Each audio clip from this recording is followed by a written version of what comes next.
Hey, this is Mike Matthews from muscleforlife.com, and in this video we are going to talk about SARMs. I wanted to make this video because I've been getting asked more and more about these drugs recently, and there's a lot of bad information out there on them, so I thought it would make for a good video. Now, in case you've never heard of SARMs, they're a type of drug with a pretty compelling sales pitch. Supposedly, they can help you gain muscle and lose fat as effectively as steroids can, but without all the nasty side effects. And that's why many people are saying that SARMs are the ultimate supplement for health-conscious bodybuilders and why there's a lot of hype about them these days. Well, in this video, I'm gonna quickly explain what SARMs are, how they work, and what science has to say about their efficacy and safety. So SARM stands for Selective Androgen Receptor Modulator, and basically this is a type of drug that is chemically similar to anabolic steroids. Now, there are quite a few SARMs on the market, and some are stronger and have a higher risk of side effects than others. The more popular ones that you may have heard of are MK2866 or Ostarine, LGD4033 or Ligandrol, LGD3303, GCX007, also called Andarine, and GW501516, which is also called Cardarine. Now, to understand how these drugs work, we first need to look at the physiology of hormones. So hormones are chemical messengers that your body uses to communicate with cells and to tell them to carry out various physiological processes. Now, androgens are a special type of hormone that produce masculinity, so deeper voice, facial hair, more muscle, lower body fat levels, and so forth. Now, the most well-known androgen is testosterone, but there are others as well. Now, under normal circumstances, your body carefully regulates its androgen production, and it relies on sensitive feedback mechanisms to prevent imbalances. When you introduce anabolic steroids into the body, though, your cells become flooded with androgens, so much so that all the available receptors for these hormones become fully saturated.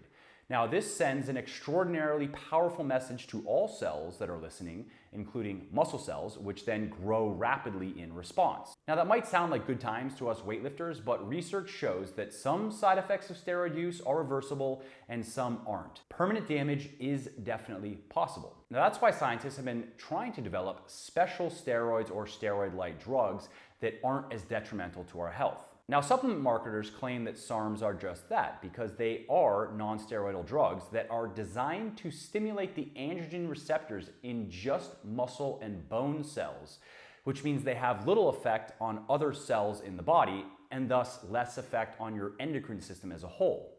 So in a sense, taking regular old anabolic steroids is like carpet bombing your system with androgens. I mean, it gets the job done, but it's sloppy and it results in a lot of collateral damage. Taking SARMs, though, is like drone striking the whistleblower journalists, asshole terrorists.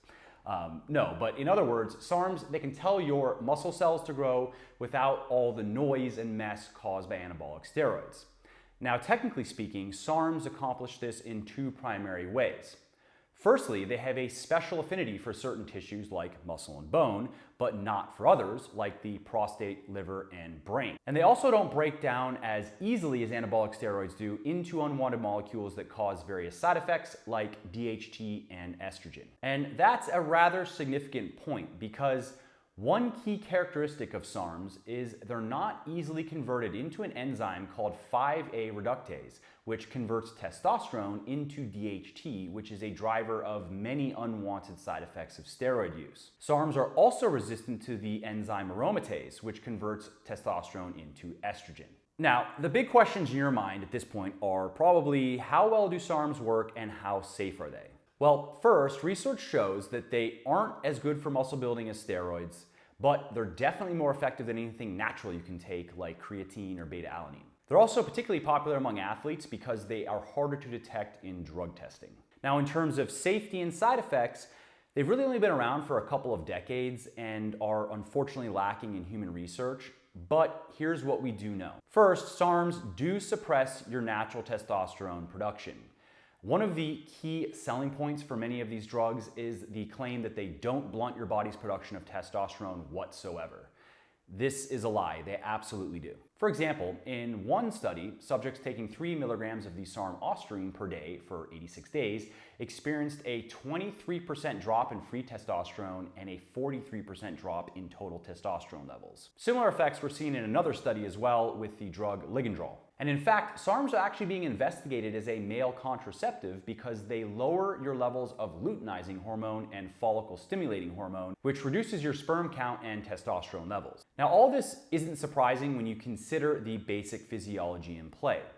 When you introduce androgens into the body, it recognizes this and it responds by reducing its own production. It's really that simple. Now, another thing you have to keep in mind is the more SARMs you take, the more likely it is that you're going to experience side effects. Now, while side effects tend to be minimal at small doses, bodybuilders don't generally take small doses. And that's why they often experience many of the side effects associated with traditional steroid use, including acne and hair loss. Now, that said, SARMs are probably easier to recover from than regular steroids in terms of post-cycle therapy.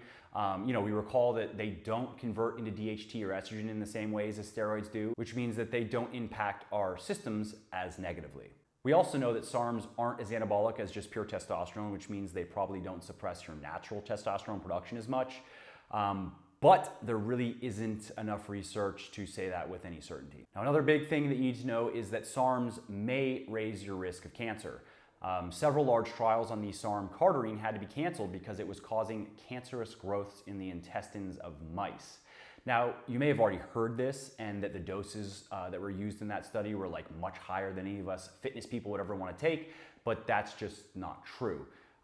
Rodents eliminate drugs from their bodies much faster than we do, so they have to receive higher dosages to see the same effects. So in the cardarine study, the mice were given 10 milligrams per kilogram of body weight per day, which when you adjust that for a human metabolism comes out to about 75 milligrams per day for a 200-pound man. Now, if you go poke around on some bodybuilding forums, you will quickly learn that many bodybuilders take quite a bit more than that. Now, granted, you can't just extrapolate rodent research to humans. Despite the fact that we share about 98% of their DNA, we aren't just big mice.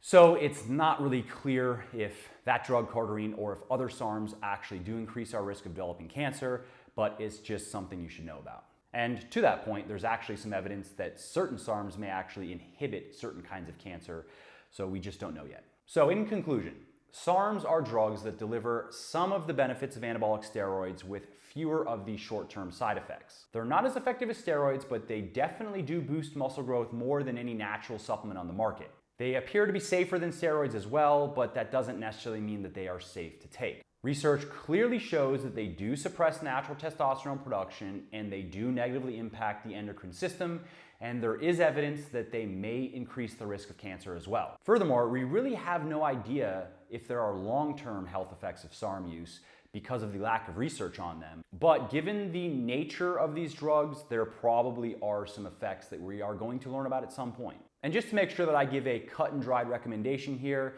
it is to stay away from SARMs. In my opinion, the risks far outweigh the benefits, and they're just not necessary to build a muscular, strong, and lean body. All right, well, that's it for this video. Please do give it a like if you liked it, and let me know what you think down in the comments below.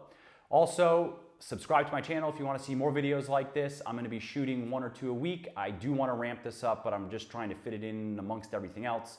But I am going to be giving it more time and more attention. So if you want more stuff like this, just subscribe to my channel and there's more coming. All right, thank you, and I'll see you in the next video.